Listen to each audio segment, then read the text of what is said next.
Buenos días a todas y a todos. Soy Pau Rousey y hoy tengo el encargo de explicar y de contextualizar un proceso de evaluación de las políticas culturales locales que se concretó entre 2019 y 2021 a través de la nueva guía para la evaluación de las políticas culturales locales. Me voy a compartir con todos vosotras y vosotros la presentación. Y a partir de esa presentación vamos a iniciar la sesión. Lamentablemente no puedo estar de manera sincrónica. Estoy en un congreso ahora mismo en estos momentos en Shanghai y me es imposible, por tanto, conectar de una manera fiable para dar la sesión y, por tanto, lo que hemos hecho es grabarla previamente y compartirla. La presentación que tenéis aquí compartida a través del QR que tenéis en la parte superior derecha se puede descargar de manera que podáis seguirla de manera autónoma hacia adelante y hacia atrás. Y además muchas de las cuestiones de las que hablo contienen vínculos, links que podéis seguir un poco a vuestra marcha. Si no queréis conectaros a través del QR, lo podéis hacer a través de la dirección que tenéis abajo, donde se puede descargar la presentación. Bueno, el objetivo es un poquitín mostrar el planteamiento de la nueva guía para la evaluación de las políticas culturales locales, que es una iniciativa propuesta desde la FEMP. Vamos a ver cuál es la génesis y vamos a tratar de seguir un poco la trayectoria temporal de dicho proceso y vamos a explicar algunas cosas sobre la cuestión de la confección o la elaboración de indicadores alrededor de la política cultural local. Para eso vamos a hacer un poco, en teoría tenemos 1 hora y media en total. Lo que vamos a hacer es una primera presentación de aproximadamente unos 40 minutos, donde vamos a sobre todo a presentar el contexto y luego podríamos hacer un descanso, que es difícil mantener la atención durante más tiempo, un pequeño descanso de 5 o 10 minutos, y luego habrá una segunda parte donde explicaremos con detalle los contenidos de los indicadores y cuál es el origen y por qué se construyeron en el caso concreto de la guía para la evaluación de las políticas culturales locales. Pero para eso es necesario daros o compartiros cierto contexto. Lo primero que hay que decir es que nosotros hemos participado tanto en la guía que se elaboró en 2007 de manera más indirecta y de manera mucho más directa y mucho más con una implicación mayor en la nueva guía que se inició en 2019, nos pilló la pandemia, se alargó un poco más de lo inicialmente previsto, pero finalmente se publicó a finales de 2021, principios de 2022. Nosotros somos una unidad de investigación de la Universidad de Valencia que desde 1999, que creamos el grupo de investigación, nos hemos estado eh, dedicando al análisis económico de la cultura. Esto que hoy está un poquito más extendido, entonces, a finales del siglo XX, era relativamente singular, ¿no? Y es cierto que en aquel momento, y hay que compartirlo, habían bastantes reticencias a que la aproximación económica, la visión epistemológica de la economía, se acercara o se enfocara sobre cuestiones que tenían que ver con la cultura, el arte, la creatividad. Era un poco esta sensibilidad de ya estáis los economistas con vuestras sucias manos tocando aquello que tiene que ver con aquellas palabras que escribimos con mayúsculas como el arte, la cultura, la creatividad, etcétera. Esto ha cambiado mucho desde finales del siglo XX, e incluso podríamos decir que hemos llegado a un punto a la otra parte del péndulo, que parece que no se puede hablar de cultura si no hay un economista en la sala, o no se puede hablar de arte entre artistas si no se tiene en cuenta la dimensión económica, el impacto, etcétera, etcétera. Probablemente estamos volviendo a cierto punto intermedio en ese pendulazo de los últimos 20, 25 años que nosotros hemos observado en la práctica de nuestra actividad investigadora. Yo voy a dedicar unos primeros minutos a tratar de convenceros de por qué la mirada de la economía es útil, ¿eh? Es cierto que la economía de la cultura es una subdisciplina de la economía. Si aquí veis la lista de los temas, es una lista elaborada por la Asociación de Economistas Americanos, un poco que marca, sobre todo desde el mundo anglosajón, cuáles son los temas de la economía. Y como veis, tenemos un despliegue de las 24 o las letras del abecedario.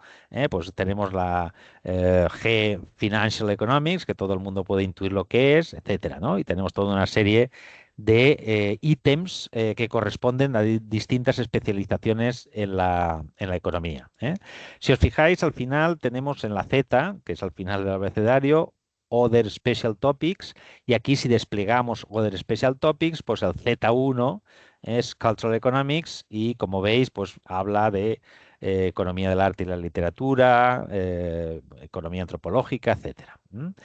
Por tanto, aunque se ubica en la parte periférica, de la ciencia económica convencional, está incluida, es decir, no es ninguna rareza. La economía de la cultura se incorpora en el tronco central, en el tronco principal de la economía convencional, ¿no? Y tiene su propia asociación de economistas de la cultura. Aquí tenéis la revista un poco de referencia, es el Journal of Cultural Economics, donde, por cierto, tenemos un artículo muy reciente de nuestro equipo de investigación alrededor de precisamente la distribución territorial de los equipamientos de los teatros públicos en España, ¿no? Con una serie de metodologías para ubicarlos.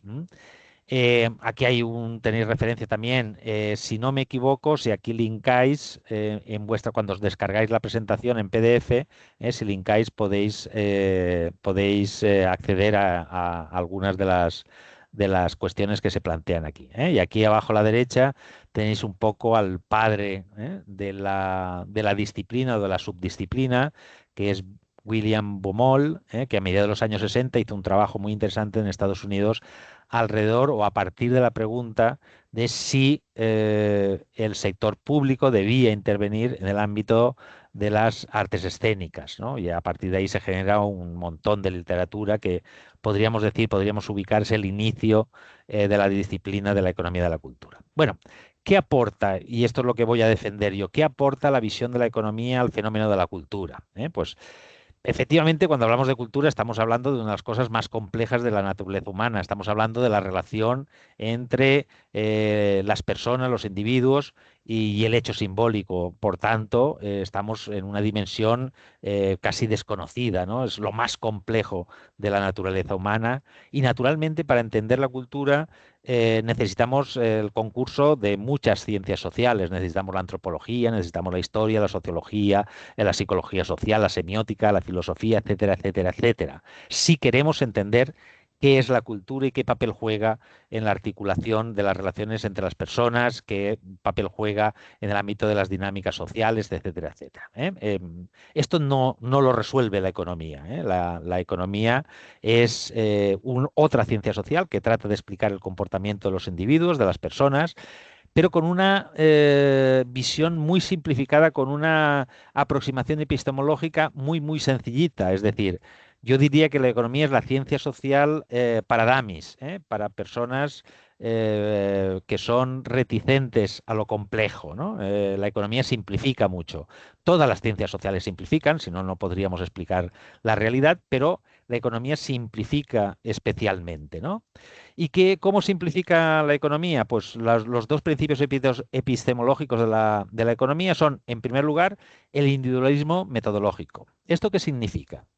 Significa que tratamos de analizar el comportamiento de las sociedades a partir del comportamiento individual. Es decir, quien toma las decisiones, quien decide si compra un coche, es el individuo. Y así nos ahorramos algunas cosas complejas, como tiene que ver, pues, de las clases sociales, las interacciones, todo aquello que estudia la antropología, que efectivamente se aproxima mejor a la realidad, pero también es mucho más complejo, desde el punto de vista de la interpretación.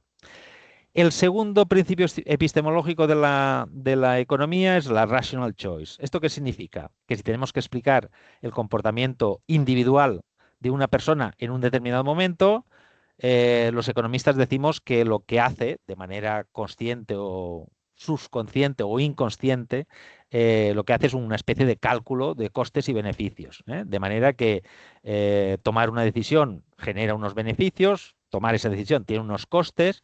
¿A partir de qué? A partir de un conjunto de preferencias que esto no sabemos explicar muy bien los economistas, es decir, cómo se forman las preferencias y cuál es casi un dato que se puede cambiar a largo plazo, pero no a corto plazo no deja de ser un dato.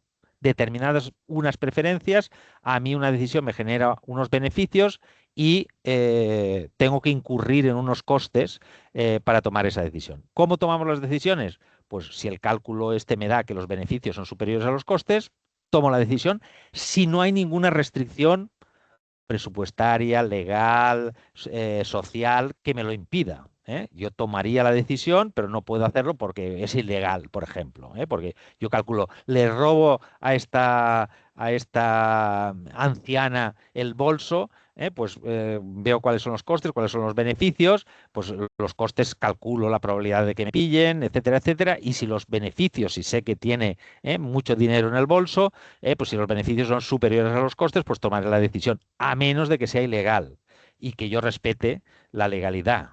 Por tanto, sería una restricción. ¿Vale? ¿Qué ventaja tiene esta visión de la economía, esta visión simplificada del comportamiento individual para el análisis de la cultura? No sirve para entender la cultura. La cultura es un poco como esa madeja que tenemos en la presentación, es una cosa compleja donde hay múltiples relaciones, donde no sabemos lo que pasa dentro de la madeja, por dónde van los hilos, etcétera, etcétera. Pero, ¿qué es lo que permite la economía? La economía no sabe qué es la cultura y a veces ni necesita saberlo, pero sí es capaz de desarrollar algunas herramientas que nos evidencien que si estiramos el hilito por una parte de la madeja, comprobamos que se mueve por otra parte de la madeja, ¿vale? No entendemos qué pasa en medio, pero hemos encontrado una relación causa-efecto entre una variable y otra. Si estiramos de un lado, se mueve el otro. Si diera la casualidad que queremos mover el otro, la otra parte de la madeja, pues sin entender qué es lo que pasa dentro, pero observamos que estirando un ladito se mueve el otro. Si eso es lo que queríamos hacer, pues desde luego la economía en este sentido es más útil que otras ciencias sociales y lo que queremos es mover. Es decir, la economía no nos sirve para entender la cultura, pero gracias a esa simplificación nos dota de herramientas para que si queremos transformar algo en el ecosistema cultural, seamos capaces de buscar y encontrar alguna manera de que moviendo una determinada variable se produzca un efecto, un impacto en otra parte del ecosistema. Y si eso era lo que queríamos hacer, pues no entendemos muy bien qué es lo que pasa en medio, pero es eficaz. Es decir, si queríamos mover aquello, sabemos cómo se puede mover aquello, aunque no entendamos muy bien la cultura. Esto es posible porque esta simplificación epistemológica lo que permite es convertir bastante rápidamente los comportamientos en numeritos. Es decir, nos permite utilizar algunas herramientas basadas en la evidencia eh, de esta conversión, de esta simplificación que nos permite utilizar de una manera más eficiente los números, las cuentas, y por tanto se basa en un mayor empirismo, podríamos decir, cuantitativo. Y esto es, como vamos a ver, es importante y voy a tratar de explicarlo con un poquito más de detalle. Si yo preguntara, como me imagino que debe haber bastante gente de la audiencia, alrededor de, bueno, ¿qué pasaría si yo quisiera, como político, como articulando, tratando de articular una política cultural, quisiera cambiar el comportamiento de los individuos de manera que fueran más a los museos? Si yo hiciera esta pregunta aquí, pues las respuestas serían varias. Las respuestas pues serían, podemos bajar el precio de los museos porque lo que estamos haciendo es reduciendo el coste de acceso. Eso lo podemos explicar desde el punto de vista del economista, lo que estamos haciendo es reduciendo con el mismo beneficio de asistir a un museo en función de las preferencias de los individuos, pues lo que estamos, por tanto, allá habrá más gente que irá al museo porque está reduciendo los costes. O incrementar los beneficios. Si en los museos, además, tuvieran servicios de guardería, pues estaríamos incrementando los beneficios o la didáctica fuera mejor, o las cartelas fueran más interesantes, o estamos incrementando los beneficios de manera que conseguiríamos que, perdón, que más gente asistiera a los museos. O podríamos también reducir o minimizar las restricciones. Es decir, un museo podría tener un coste, un beneficio muy elevado y un coste bajo, pero no hay transporte para llegar a ese museo, no se puede aparcar cerca, o no sé, es decir, podríamos, o cualquier otra restricción del tipo social, o está en un barrio muy peligroso y por tanto la gente, aunque el museo le resulte interesante, no quieren pasar por el barrio. Si yo retirara esa restricción, incrementara la seguridad en el barrio, probablemente irían a más museos. Es decir, probablemente de todas las soluciones que propusierais, si el objetivo fuera incrementar las visitas a los museos, podríamos decir, pues esto es solamente hay cuatro vías. O incremento los beneficios, o reduzco los costes, o remuevo o quito las restricciones, o una cuarta opción que sería cambio las preferencias de los individuos sobre los museos, ¿eh? Que esto es más difícil para un economista. Vale. Imaginemos que tenemos ese encargo del ministro de Cultura, quiero que la gente vaya más a los museos, ¿eh? Yo como economista ni siquiera me haría falta saber qué es un museo, pero yo me voy a la encuesta de hábitos y consumos culturales, que tenéis el enlace aquí. Obtener estos datos ahora en estos momentos me cuesta 3 clics o 4 clics, ¿eh? Llegar aquí, y lo que yo tengo es que en la encuesta de hábitos y consumos culturales se pregunta, en una escala del 1 al 10, cuál es su interés por los museos, ¿eh? Y lo que vemos es pues el total, la media es un 5,2, pues distintos grupos sociodemográficos tienen distintos tipos de interés medio, esto es la media del interés de cada uno de los grupos, ¿vale? ¿Esto qué es lo que me está dando? Me está dando un indicador, un número sobre las preferencias. Y yo como economista pienso, si le gustan mucho los museos, es decir, si tiene una preferencia elevada por los museos, significa que asistir a un museo le generará muchos beneficios, ¿eh? Por tanto, cuanto más interés tengan, mayor probabilidad o mayor proporción de ese conjunto de la población que vaya a un museo, ¿eh?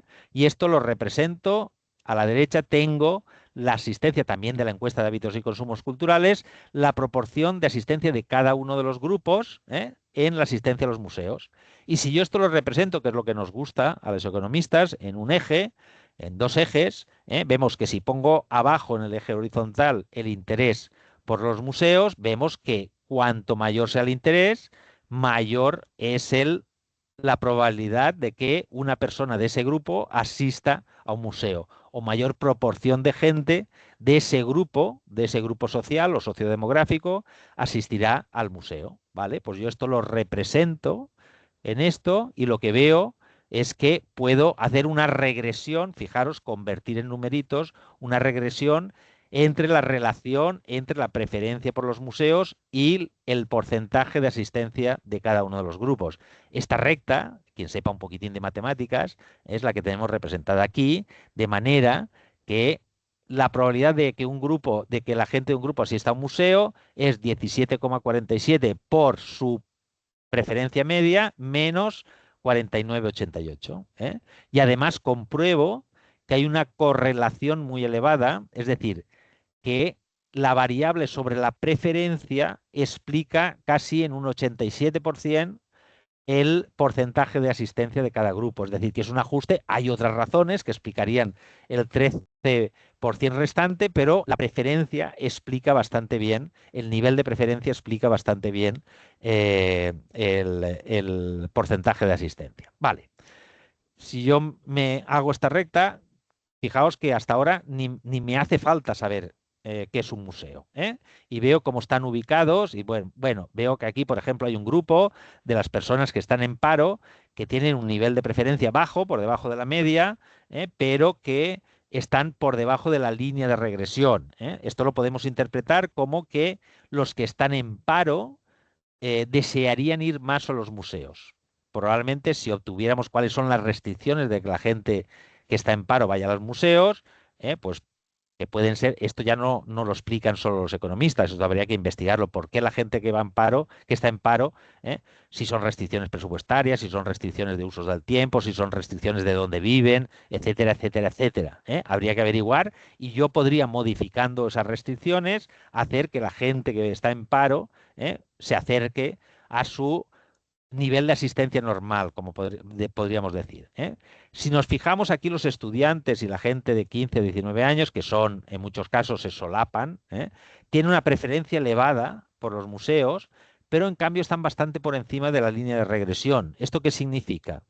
Un economista lo puede interpretar con que los estudiantes o los jóvenes van más a los museos de lo que desearían ir. ¿eh?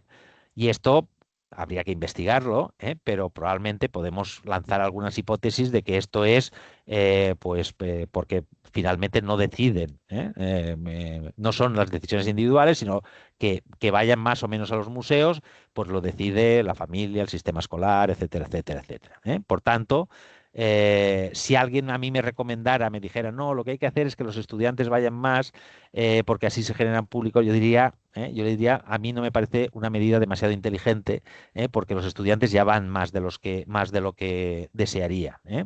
Si a mí me dijeran, si a mí me preguntara el ministro, me dijera, ¿cuál es la manera más rápida, más efectiva, más yo diría, pues aquí vemos que las mujeres tienen un interés, una preferencia elevada por los museos, pero están casi a 5 puntos de la línea de regresión. Claro, aquí las mujeres es un grupo muy importante, es decir, es el 50, más del 50% de la sociedad. Por tanto, incrementar, es decir, conseguir que las mujeres fueran al nivel de sus preferencias, y que significaría incrementar el 5% del porcentaje de mujeres, sería la medida más directa, más efectiva y de mayor impacto en el ámbito si quisiéramos incrementar las visitas a los museos. Es decir, mi recomendación, sin saber lo que es un museo, fijaros, simplemente convirtiendo la cosa en los numeritos y partiendo de estos supuestos epistemológicos, que es cuando a uno le gustan más los museos, obtiene más beneficios de ir al museo y por tanto van más, que es un poquito de sentido común, que a veces es lo que hacen los economistas. Mi recomendación, por tanto, sería averigüemos cuáles son las restricciones que hacen que las mujeres no vayan al museo todo lo que desearían ir y obtendríamos un impacto bastante elevado. Fijaos, aquí también tenemos que los hombres tienen un interés menor por los museos, menos que la media, pero en cambio van más. Podríamos lanzar la hipótesis, probablemente los hombres que van en mayor proporción de lo que desearían ir es porque acompañan a sus parejas, que tienen más interés, etcétera, etcétera, etcétera. Es decir, fijaos que sin saber muy bien lo que es un museo, si yo tengo acceso a estos datos, con esos principios epistemológicos, podría hacer recomendaciones de política cultural sin entender muy bien qué es un museo. Por tanto, esta es la ventaja comparativa que tiene la economía, que esta conversión, que podemos hacer una formulita, esta conversión, en algunos casos, nos permite encontrar relaciones causa-efecto relevantes para el comportamiento individual en el ámbito de las elecciones o de las opciones individuales en el ámbito de la cultura. Y esto nos vale, es decir, este modelo nos vale para explicar por qué alguien se compra un coche, o por qué toma clases de guitarra, o por qué decide leer un libro. Esto nos sirve, aquí no hemos hablado ni de mercado ni de nada, aquí estamos hablando de la economía como ciencia social que explica el comportamiento individual con estas bases epistemológicas. Por tanto, y esto nos lleva a esa reticencia o esa incomodidad que a veces se plantea, ¿no? Que es que los economistas lo que tratan es de contarlo todo. Mi experiencia profesional es que se puede contar todo, lo cuantitativo y lo cualitativo, es decir, ni siquiera, fijaos que lo que estamos contando aquí es el nivel de preferencias por los museos, es algo muy cualitativo, pero lo convertimos en cuantitativo si a alguien le decimos que traduzca esa preferencia en una escala del 1 al 10. ¿eh? un aspecto cualitativo, que es mi preferencia por la asistencia a los museos, se convierte en un número que a nivel individual no tiene mucho sentido, pero cuando agregamos y obtenemos medias, pues nos sirve para estas cosas. Yo, desde luego, en mi carrera profesional no he encontrado nada que no sé, pero estoy dispuesto a cambiar. Es decir, si alguien me convence que hay algo que no se puede contar, pues estaré dispuesto a aceptarlo, que hay algo en cultura que no se puede contar. Es cierto que hay cosas que son muy fáciles de contar, es decir, cuánta gente entra en un museo es muy fácil de contar, ¿eh? ¿Cuál es el impacto estético, sobre un individuo la visita a un museo? Pues es muy difícil de contar, pero podríamos encontrar, si nos sentáramos en una tarde, a lo mejor es muy caro, es decir, ¿cómo? Pues el impacto estético, pues podríamos comprar unos cascos de estos que miden la actividad cerebral y ver qué tiene que ver tener formado que se activa cuando hay impacto estético y medirlo en el cerebro, pues probablemente sería muy caro, pero se podría contar. Y ante la imposibilidad de hacer eso, pues un economista, ¿cómo lo cuenta? Pues me voy y le pregunto, oiga, el impacto estético es esto, esto, esto. En una escala del 1 al 10, ¿cuánto diría usted que ha tenido de impacto estético? Es decir, tendríamos una traducción subjetiva de esta variable que podría ser objetiva, y esto naturalmente es muy difícil de contar, y qué contar y cómo contarlo exige dedicar tiempo, inteligencia y recursos, a qué queremos contar y qué queremos contar. Naturalmente, cuando elegimos qué contar, estamos también a partir de un determinado marco ideológico, de valores, y cuando hablamos de cultura, especialmente en este sentido, que es lo que contamos, nunca es neutral, ¿eh? No, no son solo datos, el dato no mata al relato, al revés, ¿eh? El relato hace que busquemos determinados datos, ¿eh? Por tanto, aquí hay una... Y para nosotros como economistas, pues lo que controlamos, donde tenemos ventajas competitivas, es en los numeritos y por tanto la distinción entre cualitativo y cuantitativo es una distinción que en la mayoría de los casos no es útil, y lo que queremos, que es discutible por otras ciencias sociales y probablemente los sociólogos, los antropólogos o los psicólogos sociales dirán otras cosas, pero los economistas decimos cuando podemos convertirlo en numeritos, porque nos permite comparar. Convertirlo en numeritos es que se queda al margen la capacidad de interpretación.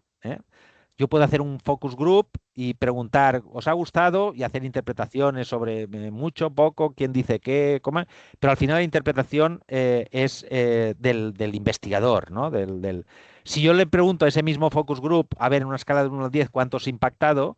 Pues me saldrá de media 7,8 y dependerá de la composición del focus group. Pero si le pregunto a los 3.000 visitantes del museo, me saldrá 5,7, 5,7, que ese valor no sirve para nada, pero si yo tengo en esta exposición un 5,7 y con la misma metodología en la otra exposición un 8,3, podré inferir que hay alguna diferencia entre esta exposición y esta exposición que hace que cuando la gente valora subjetivamente el impacto cognitivo, en esta nos dé más. Y esto nos daría mucha materia prima para la propia gestión cultural, es decir, cuál ha sido la diferencia, por qué, por las cartelas son de una manera distinta, pues el ritmo de la exposición pues es más corta, y esto nos daría muchísima información alrededor de que podríamos obtener algunas de estas conclusiones también con un focus group, pues probablemente, pero bueno, yo digo, yo no domino las metodologías del focus group, y al final me da la sensación que dependen de la interpretación del investigador, y en cambio, si yo repito la metodología en una exposición y en otra exposición, sé que ha habido alguna diferencia que no sabré explicar por qué, pero sé que ha habido diferencia. Y entonces requeriremos el concurso de otras ciencias sociales y otras metodologías para tratar de ver cuál es la diferencia, pero yo ya tengo el dato, que ha habido una diferencia en la percepción subjetiva del impacto estético cognitivo. Bien, naturalmente, para esta aproximación de la economía nos hacen falta convertir muchas cuestiones en indicadores, en números, y esto ha cambiado radicalmente desde finales del siglo XX durante este siglo XXI. Es decir, nosotros al principio, cuando investigábamos, este término que utilizan en Latinoamérica de dedicábamos el 80% a levantar los datos y el 20% del tiempo a interpretarlos. Hoy, ya os digo, esta grafiquita me cuesta 5 minutos en conseguirla. ¿Por qué? Pues porque tenemos una excelente encuesta de hábitos y consumos culturales, que el acceso a los datos es sencilla, a través de clics, me la puedo descargar y puedo operar rápidamente gracias a que tenemos software que esto lo hace pues, de una manera... a mí hacer esto hoy en día, y más con la inteligencia artificial, me podría costar 10 minutos. Esto, hacerlo 10 minutos y fijaros lo que puedo obtener ahí. Bien, esto ha cambiado radicalmente y hoy tenemos muchísima información sobre la cultura y ya os digo que no utilizamos la mayoría de la información sobre la cultura. Tenemos desde aquí en cada uno de los listados podéis acceder a distintos ejemplos que hemos utilizado nosotros, es decir, tenemos catálogos administrativos. ¿Qué significa un catálogo administrativo? Es una lista de los museos en España, pues eso hoy en día es bastante fácil obtenerlo. Tenemos unas excelentes estadísticas culturales en España, tenemos las mejores sin ninguna duda. Hace un par de años trabajamos en un proyecto para la Comisión Europea comparando estadísticas culturales en Europa, y sin ninguna duda os puedo decir que las estadísticas culturales en España son las mejores de Europa, sin ninguna duda. Tenemos en España también una cuenta satélite de cultura, que esto es contabilidad nacional. Lo que hacemos es extraer las cuentas que tienen que ver con la cultura. Os tengo que decir que perdón, en Europa de manera regular, cuentas satélite de la cultura solo podemos encontrar en España y en Finlandia, y hay otros países que han hecho algunos intentos de manera no regular, pero aquí publicamos regularmente desde casi del año 2000, por cierto, también con una metodología desarrollada por el recientemente fallecido catedrático de Hacienda Pública Ezequiel Uriel, especialista, perdón, de Hacienda Pública, no, de Contabilidad Nacional, especialista en Contabilidad Nacional, que desarrolló esta metodología de la actual cuenta satélite de cultura en España ya a principios del siglo XXI. Tenemos estudios sectoriales, es decir, información sobre especialmente las industrias culturales, el sector del libro, cuánto facturan, cuánto el sector audiovisual, etcétera, etcétera. Tenemos modelos econométricos, es decir, lo que hemos aplicado al principio es un modelo econométrico muy sencillito, de una recta de regresión entre las preferencias y la probabilidad, que podemos medirlo como probabilidad de asistir de un determinado grupo a un determinado evento. Tenemos sistemas de indicadores, como el que, por ejemplo, vamos a ver en la nueva guía para la política cultural local. Cuando ubicamos la información en contextos territoriales, hablamos de mapas culturales o mapeos culturales. Esto también cada vez está más desarrollado porque es más fácil gestionar la geolocalización. Tenemos Big Data y sectores culturales. Por ejemplo, es decir, podemos saber cuánta gente se ha movido no sé, hacia Benicàssim cuando se celebra el festival de música, el FIP de Benicàssim, y tenemos los datos día a día de cuánta gente se desplaza a Benicàssim eso los ofrece el Ministerio de Transporte, a través de telefonía móvil, etcétera, etcétera. Tenemos los estudios de impacto económico, que se desarrollaron bastante desde los años 90, y tenemos efectos multiplicadores. Nosotros ahora, hace poquito, aquí en el grupo de investigación se ha leído una tesis doctoral sobre las técnicas de análisis de impacto económico de las tablas input-output. Tenemos estudios de valoración contingente, que son estudios que tratan de cuantificar el valor de bienes, especialmente bienes patrimoniales, que no tienen mercado, que no sabemos cuánto cuestan, pero a través de unas determinadas metodologías podemos aproximarnos a cuánto la ciudadanía valora la existencia de ese bien patrimonial. ¿Se puede contar todo? Pues se pueden contar muchas cosas. Aquí nosotros, por ejemplo, a modo de ejemplo, contamos qué efecto tiene gastarse el dinero en cultura el último año a nivel local, si tiene efectos electorales o no. Y a pesar de que nuestra hipótesis inicial era que no tenía ningún efecto estadísticamente significativo desde el punto de vista electoral, comprobamos a partir de un modelo econométrico, cogiendo las elecciones de 2015-2019 de todos los municipios entre 10.000 y 100.000 habitantes, vimos que sí es estadísticamente significativo el gasto en cultura tenía efectos sobre la probabilidad de repetir el equipo de gobierno que estaba, ganar las elecciones. Por tanto, un poco para daros la dimensión de qué cosas podemos contar en el ámbito de la cultura y con inteligencia, con recursos, con tiempo, se puede contar prácticamente todo lo que desearíamos contar. Yo creo que en estos momentos quizá estamos en el momento al revés. A finales del siglo XX el argumento era no tenemos datos en cultura. Ahora la situación es que tenemos tantos datos sobre cultura que realmente no los aprovechamos de una manera clara y intensa, ¿no? Es decir, hoy en día tenemos más datos de los que utilizamos. Bien, en este contexto, pues nosotros nos hemos dedicado los últimos 25 años, pues, a que hay links, distintos trabajos, desde software, para medir esto que estábamos hablando antes del impacto cognitivo, el impacto estético, el impacto relacional. Nos hemos dedicado a proyectos europeos como el MESOC, que ahora hablaré un poquitín de él, que es medir la dimensión social de la cultura. Hemos hecho observatorios, hemos geolocalizado. Estos son mapas donde vemos dónde se concentran los servicios y la producción de bienes y servicios culturales en el caso de la Comunidad Valenciana, es decir, y entre ellos, entre estos ejercicios de construir indicadores, pues también aparece la propuesta de actualización de la guía para la evaluación de las políticas culturales locales. Y el siguiente salto, naturalmente, es la utilización de la inteligencia artificial. Esto es, por ejemplo, un modelo que estamos desarrollando ahora sobre los equipamientos culturales y su impacto sobre el territorio, de manera que tenemos una base de datos muy grande sobre, aquí veis cada uno de los puntitos, estos son equipamientos en el territorio, si os fijáis, esto es Valencia, esto es la Ciudad de las Artes y las Ciencias que tenemos aquí, entonces podemos marcar cada equipamiento y esto tenemos información sobre los equipamientos, tenemos información sobre el territorio, tenemos información sobre la relación entre equipamientos y territorio y además le añadimos información sobre el estado de la literatura y la ciencia, sobre el impacto, y utilizamos la inteligencia artificial para que nos haga diagnósticos territoriales. Este es un proyecto que estamos desarrollando, que aún estamos trabajando en él, pero donde la inteligencia artificial tiene un papel muy relevante, ¿no? Y que nos permite hacer diagnósticos. Es un trabajo también para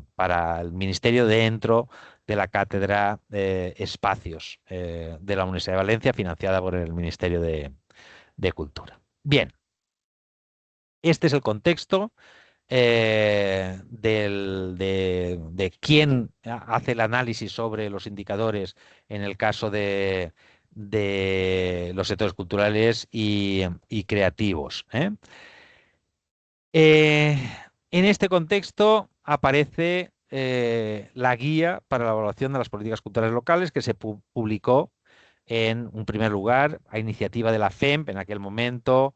Juana Escudero muy activa en la movilización de grupos de trabajo y la verdad es que fue un parto relativamente largo, que fue desde 2005 hasta 2009 y en el que intervinieron un conjunto de expertos muy cualificados, desde Alfons Martinell, pero también muchos otros, en el que aquí en esta fase participó especialmente de la Universidad de Valencia Salvador Carrasco, que ya había publicado un trabajo para la ECID sobre indicadores en cultura y luego un segundo trabajo sobre indicadores y cultura local, etcétera. Bueno, este proceso, que fue un proceso bastante largo, bastante sofisticado, yo os diría desde el punto de vista intelectual, que las discusiones eran bastante densas, pues hubo al final, desde 2007 a 2009, pues un proceso de una lista bastante extensa de indicadores, una serie de trabajos que permitieron la depuración de la lista inicial para acabar en la publicación en 2009 de la Guía para la Evaluación de las Políticas Culturales Locales.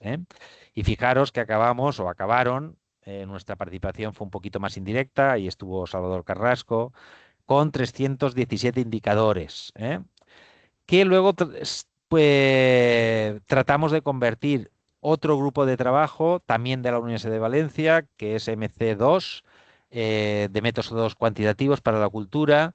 Lo trataron de convertir en el barómetro cultural local, haciendo una síntesis de manera que pasaron de 317 a 78 indicadores. ¿Vale?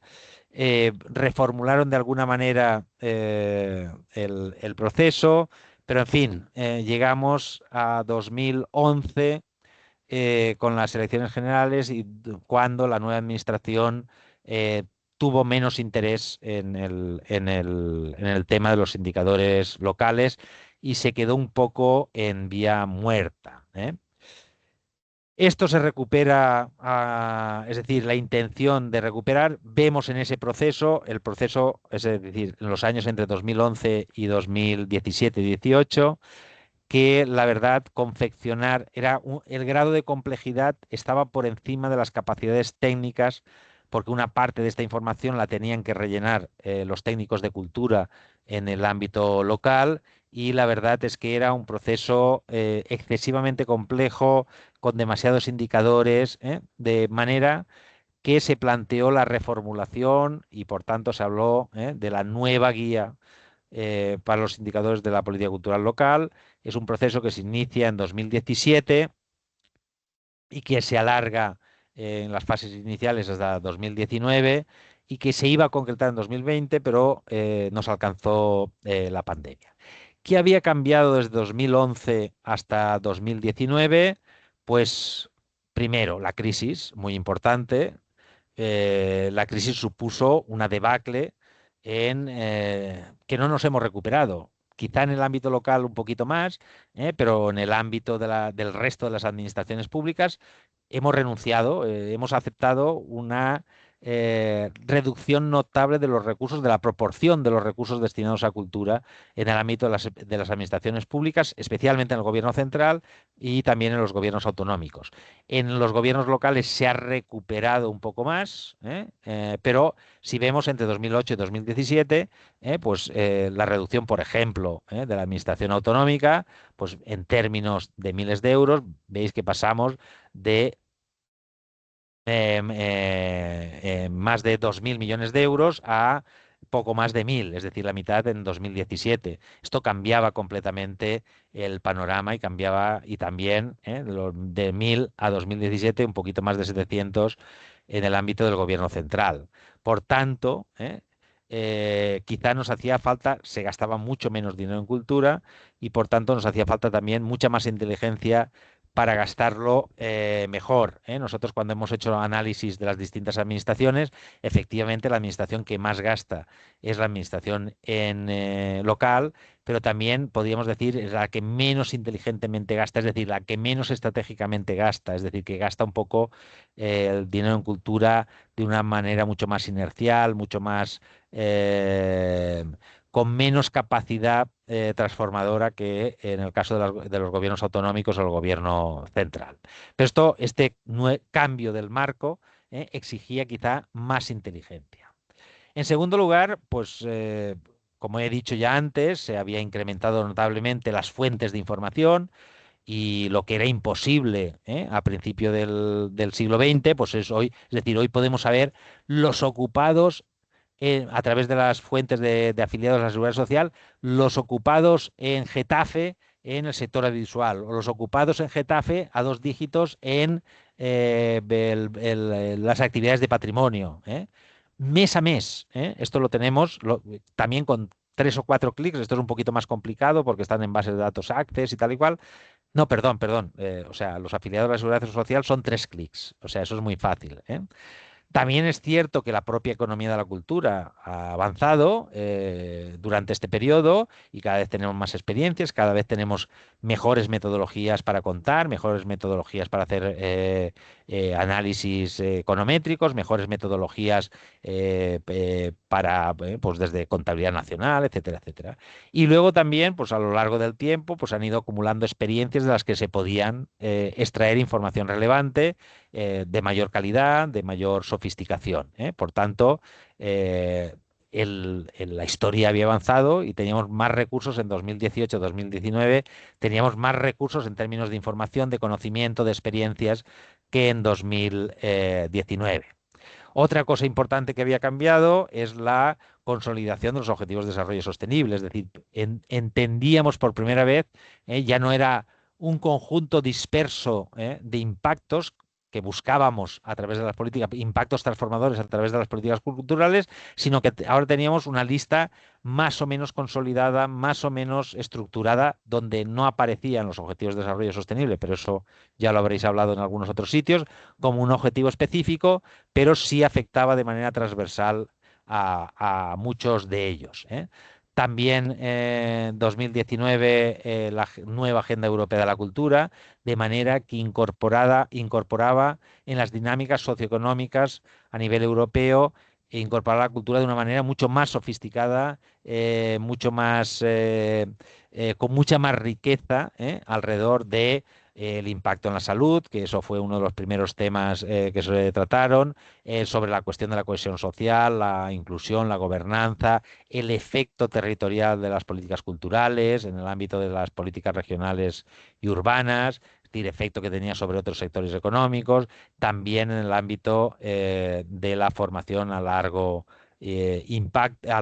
plazo, de manera que la cultura se convertía en un elemento central para incrementar las capacidades en sentido de Sen, en sentido de Amartya Sen, en sentido de elementos centrales del desarrollo, es decir, que permitían incrementar los grados de libertad de la ciudadanía europea y, por tanto, de alguna manera adquiría una mayor centralidad estratégica y, por tanto, mayor relevancia, mayor importancia y mayor sofisticación y también mayor responsabilidad en la elaboración de los indicadores, ¿eh?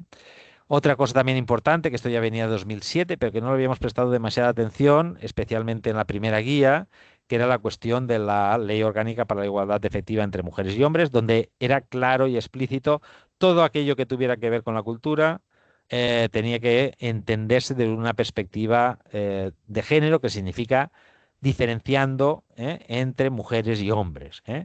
Y esto no aparecía en la primera guía y había que incorporarlo en la nueva guía. Perdón. Finalmente, en el ámbito este de las experiencias, acababa de salir el Monitor de Ciudades Creativas y Culturales, que era una experiencia de la Unión Europea que permitía o que mostraba cómo se podían construir indicadores sintéticos. Esto era un trabajo que también venía impulsando desde la OCDE, la necesidad de indicadores sintéticos en la construcción de referencias que permitieran la comparabilidad en términos territoriales y también en términos dinámicos. Y esta experiencia, el Monitor de Ciudades Creativas y Culturales, daba una buena muestra de cómo se podría construir un sistema de indicadores que permitiera la comparación, ¿eh? Y luego, pues también desde el punto de vista técnico se había desarrollado mucho el acceso abierto y la visualización de datos, ¿eh? Y por tanto que obligaban también a que el análisis de los datos se hicieran también en un entorno mucho más amigable con los usuarios, que permitiera una mayor comprensión, donde era importante el diseño, la visualización de datos, etcétera, ¿eh? Todas esas cosas eran nuevas en este proceso de transición entre la guía de indicadores que se aprobó en el 2009, 2010, 2011, que se aparcó, y que habíamos dejado pasar un tiempo, y todas estas cosas se habían incorporado en el proceso, ¿eh?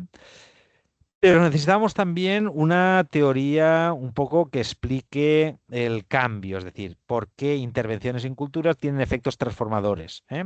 Y esto, aunque lo desarrollamos posteriormente en un proyecto europeo que era midiendo el impacto social de la cultura, aunque lo desarrollamos posteriormente, es decir, lo que presento ahí es posterior a los trabajos de la guía, bueno, se mueven un poquitín en paralelo durante un determinado tiempo, durante un determinado momento, porque como la guía también se alargó bastante, por la cuestión de la pandemia, pero necesitamos una teoría que explicara el cambio, y esta teoría la construimos y estaba implícitamente en el modelo de la nueva guía que se presentó en 2021.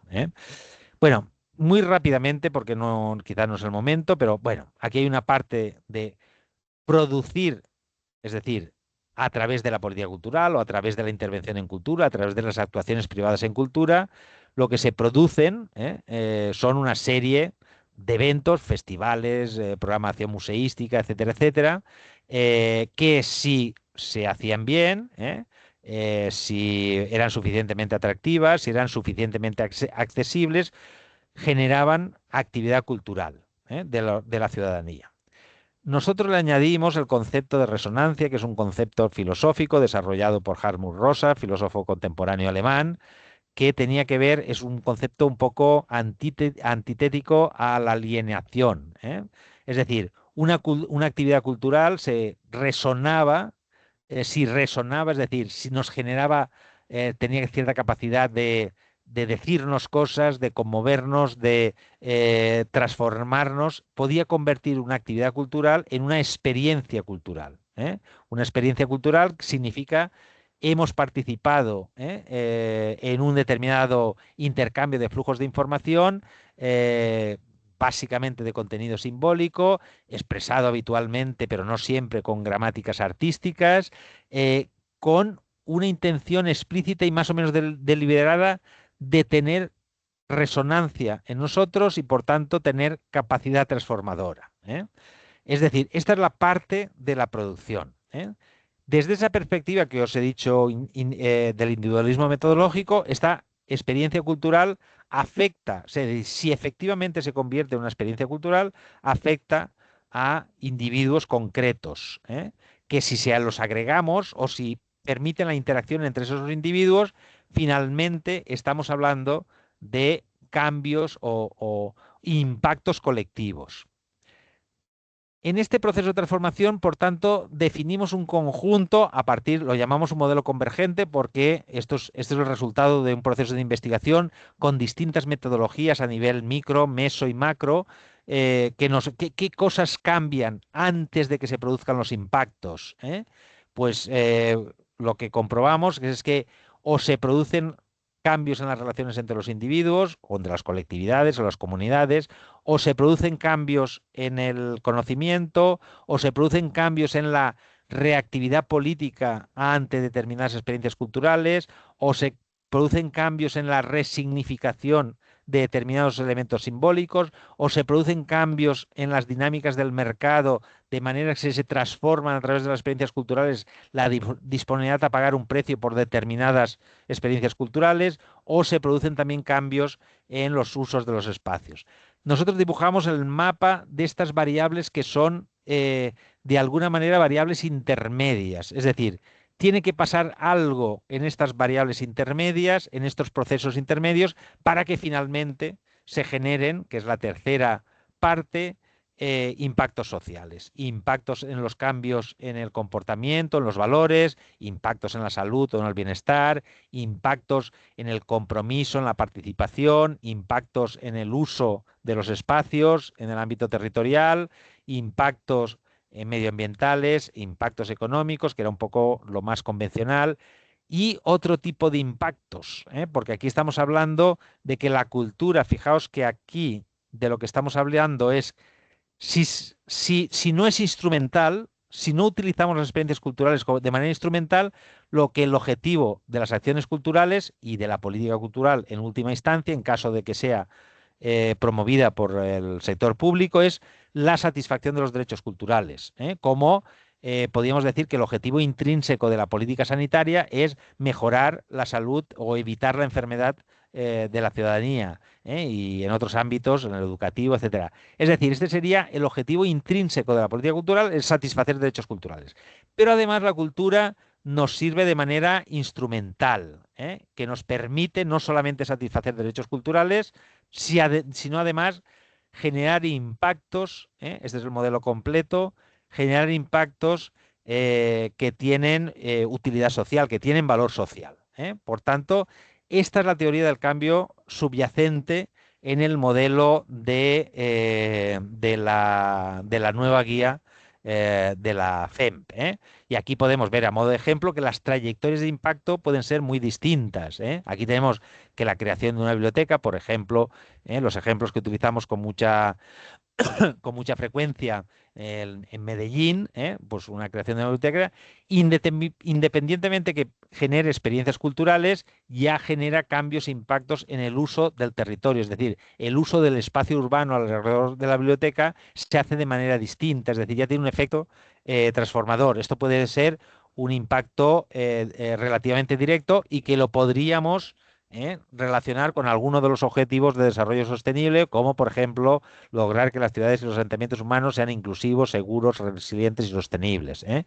Esto lo consigue, ¿eh? Y hemos visto en la práctica, en la evidencia, el... pero puede haber efectos transformadores a muy largo plazo y trayectorias de impacto muy sofisticadas, ¿eh? Si conseguimos en un espacio territorial determinado, un festival, ClimaFest, pues si esto se convierte en experiencias culturales que tienen efectos individuales, que si agrega o si afecta a suficiente gente, suponen cambios colectivos, porque este festival tiene contenidos en términos de conocimiento alrededor de la emergencia climática, etcétera, etcétera, etcétera. Si esto es presente en el territorio, puede que cambie la reactividad política o la sensibilidad política alrededor del clima, de manera que ese cambio podría significar unos cambios en las políticas que al mismo tiempo, por tanto, generaran cambios en la producción del festival y que eso tuviera a medio y largo plazo cambios en los valores y en los impactos, en los comportamientos y al mismo tiempo que tuviera ese a más largo plazo cambios en los impactos ambientales. Es decir, lo que estamos expresando aquí es que este es el modelo, pero las trayectorias de impacto pueden ser muy sencillas o muy sofisticadas, y siempre las podemos conectar con los objetivos de desarrollo sostenible, y puede hablar de impactos a corto plazo, por ejemplo, diseño un programa de educación musical para niños en situación de exclusión, pues inmediatamente la experiencia cultural puede tener efectos inmediatos. Esto ya cada vez tenemos más evidencia en el cortisol, en la tensión, en etcétera, etcétera, inmediatos, pero también podría tener que estas experiencias culturales mejoraran los grados de libertad de los individuos que pasan por ese proceso de educación musical y que a medio y largo plazo tuviera efectos impactos económicos sobre el territorio a través de la reacción del mercado, etcétera, etcétera. Es decir, que aparecieran escuelas de música a partir de ese programa en el territorio ante el incremento de la demanda, etcétera, etcétera. Y por tanto, podrían ser otro tipo de... Pero este es el modelo. Las trayectorias de impacto pueden ser muy sencillas, muy sofisticadas, instantáneas o muy a largo plazo, pero este es el modelo para entender cómo un determinado evento cultural puede tener impactos transformadores sobre el territorio. Y cada uno de estos impactos lo podemos ligar con objetivos de desarrollo sostenible. Bien, este es un poquitín. Vamos a finalizar la primera parte.